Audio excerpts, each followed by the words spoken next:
Якутия история очень сильная бокса. Очень, даже сегодня взять, у вас даже министр спорта. Вот, это уже показатель. Так что я надеюсь и уверен, что у вас еще будущий чемпион, еще все впереди.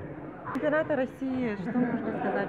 А вот я сегодня сказал, Балакшин сегодня сказал, что вы чемпионат, который прошел или который хотите? Нет, мы хотим. Вот вы хотите. Я всем сказал, подавать заявки, участвуйте, кто выиграет торги, там и будет. Кто предоставит лучшие условия, тот регион и будет. Все будет открыто, прозрачно.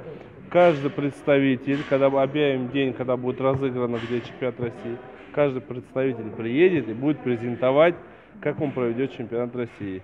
И чья будет презентация лучше и условия, тот регион и выиграет. Это когда будет конкурс? Я думаю, что конкурс будет в конце ноября. А насчет условий, что скажете? У нас есть, да, возможность? Условия у вас очень хорошие. Не то, что возможности, то, что я сегодня видел, у вас, я думаю, что вы один из серьезных претендентов. А кто еще на претендует? чемпионат России. Ну, очень много. На сегодняшний день регионов 15 подало уже.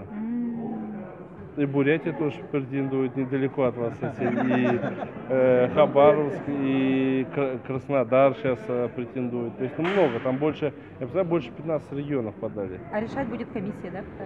Решать будет комиссия, но они будут по критериям, по условиям, по презентации, как планируете это все провести, и от этого будет приниматься комиссия. Комиссия будет из Совета чемпионов и с тренерского совета. Это чемпионат России 18 или 19? 18 да, а в 18-19 года. Еще у нас будет сейчас кубок, мы сейчас планируем сделать такой межкомандный будет кубок президента. Тоже будем объявить, туда тоже очень много сейчас желающих подать на эту заявку. Он будет тоже отборочный, как мы сделали сейчас, у нас национальная сборная, да, 8 человек в каждом весе.